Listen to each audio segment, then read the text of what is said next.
Hello, everyone, and welcome to the 111th episode of Don't Forget the Popcorn. Before I even start, I just want to say rest in peace to David Lynch, man. You will be missed. Thank you for all the gems you left on us, y'all. I'm watching Mulholland Drive while I'm working on this now. Okay, I know. Why would I even be talking about Netflix? Well, because although I think Netflix as an app isn't worth the price of admission, with their weird plans and limiting users who don't pay a certain amount for their app on the content they can stream, can't share accounts, limited amount of screens based on the price. Yeah, they taking stuff serious. Netflix's whole business model sucks these days. I mean, I used to like Netflix. They have some interesting shows and some decent original movies. I'm not gonna sit here and act like they were just dropping the best content, but it was entertaining enough and the price was reasonable enough. Now the app is just plain bad for the most part.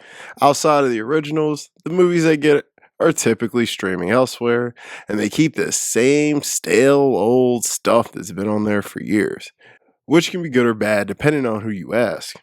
93% of their original shows and movies suck, they cancel some of the good shows out of nowhere, and they put too much crap out to filter through. At this point, I won't even watch any of their shows unless it's a one season special like Baby Reindeer, which I actually enjoyed. Now, here's the thing. I know it sounds like I'm just beating the ever living crap out of Netflix, but that's not what this video is about. Because there were some gems in the Netflix bag this year. You likely haven't heard of them because Netflix seems to think the best thing to do is promote the crap out of one or two movies and forget about the other movies that dropped that were way better. How many times have you got on Netflix and see a brand new movie released and heard absolutely nothing about it until you were sniffing around the app? Like the Platform 2 dropped, and I literally just so happened to get on Netflix that day and it had dropped that day. I mean, I was a big fan of the original and it seemed to do well. Why no kind of promo? The second one sucked anyway. Def on the bottom of the Netflix list for the year. Now, let me not sit here and act like I've watched all their movies this year, because who in their right mind has the time for that? But I did watch a good chunk of them. Let me tell you, some of them were really good. Like some of my favorites of the year. Take Maria, for example. Now, I know this isn't a film with appeal. It's a period drama about an opera singer that no one even really knows. But it stars legend Angelina Jolie, who gives her finest performance in decades. This movie was incredible, a gorgeous and interesting ride into the last week of this woman's life. Such a well crafted and superbly acted movie that absolutely no one has seen or is talking about. Angelina was up for the Golden Globe, and that's likely going to be her last stop this award season. She should be getting looked at by every major awards publication this season, but she isn't. I have to put some of that blame on Netflix. They did zero campaigning for this movie, but they pushed the hell out of Maestro last year. Well, we'll get more into what they like to promote soon.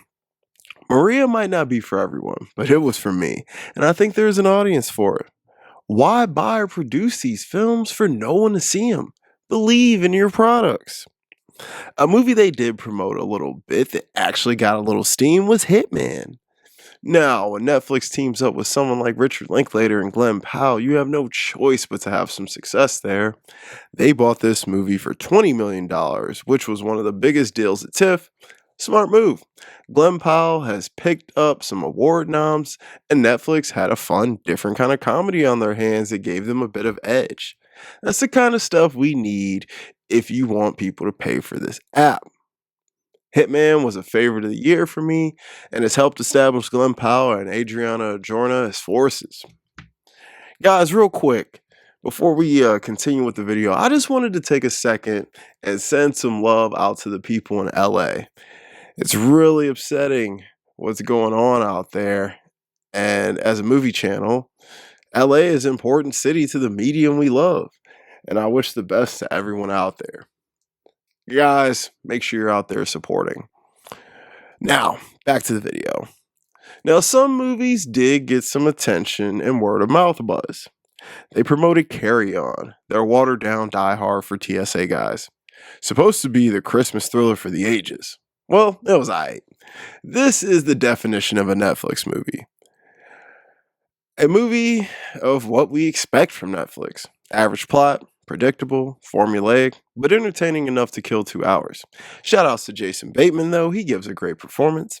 Now I saw this promoted all over, getting YouTube ads and all that. People were talking about it. It came out at the right time for the holidays. Now why did they choose to promote a movie like this over something like Rebel Ridge? Rebel Ridge is another action movie on Netflix this year. One I did hear about, but not from promo, but through word of mouth. A lot of people were telling me to watch it, telling me it's a different kind of action movie. And I would have to agree. Was it the best plot? No, not really. But the execution and the acting of the lead, newcomer Aaron Pierre, were enough to make this one of the more fun and compelling action films of the year. It actually has such a promotable trope with the lead that was intriguing enough to give this an easy sell. That's where Netflix drops the ball pretty much every time. They'll promote some basic ass movies we've seen 100 times and then leave something with a little flavor in the wind. I would highly recommend Rebel Ridge to you action fans. There are two movies in particular that I wanted to highlight that Netflix dropped this past year that I really thought were exceptional. It's What's Inside was one of the most underrated and underpromoted films of the year. A movie that Netflix spent $17 million on from newcomer director Greg Jardin. It's a sci fi horror comedy where a group of friends end up playing a body swapping game. The movie has style, it's funny, keeps you on edge, and I thought it was a really fun time. It felt like an A24 or Neon or a movie. Not something I'd see on Netflix usually. It was slick and flavorful, and I'm really excited to watch it again. Some great directing, really good performances, and an interesting premise. A fun one that young people might even like. Now, they spent $17 million on this movie, and there's a chance you've never even heard of it until now. I randomly heard a few people on YouTube talk about it, and I checked it out, and all I could think about is how are not more people talking about this movie? That's right, because Netflix bought a great movie for $17 million for a first time director and did absolutely nothing with it. Doesn't help them, the great actors, or the director in the advancement of their careers. Not to mention, more eyes to your platform. Another one I just watched that was great that I think could have even been given some awards attention had they did anything to promote it was His Three Daughters. A film about three women dealing with their dying dad. A real relatable family drama that is funny and infuriating all at once. We get all-star performances from Netflix regulars Natasha Lyonne, Elizabeth Olsen, and Carrie Coon. We get some honest and emotional writing and some pretty good direction. Yet no one is talking about this movie at all. I think it's as good as something like A Real Pain that is just dominating this award season. I'm just not really sure why Netflix doesn't buy less trash and spend that money promoting the good movies you have. I mean, this movie has award season written all over it, yet it's up for absolutely nothing. Which brings me to this. You don't think I was going to go a whole video about Netflix in 2024, not talk about this year's award season villain? The great Emilia Perez. Netflix actually got this movie for a deal at $8 million. Now, this is a weird film to talk about because I personally thought this movie was bad, and I wasn't quite sure why it was getting so much attention when I saw it. Then award season came around, and man, people really started dragging it. Now, I did say when I first saw it, I thought Zoe and Selena were pretty good, and it had a nice look to it, but I hated the music. I thought the direction was bad, and I personally didn't like the story very much.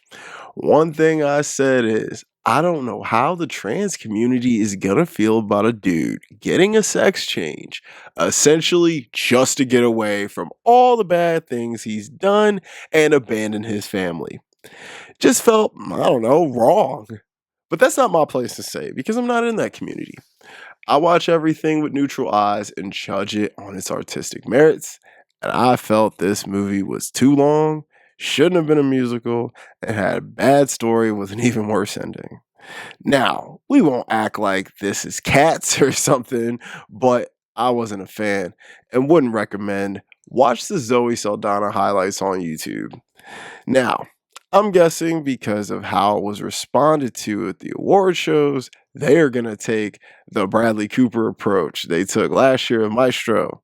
Now, this movie is making Maestro look like the Godfather in how it is being dragged online with this award season upon us.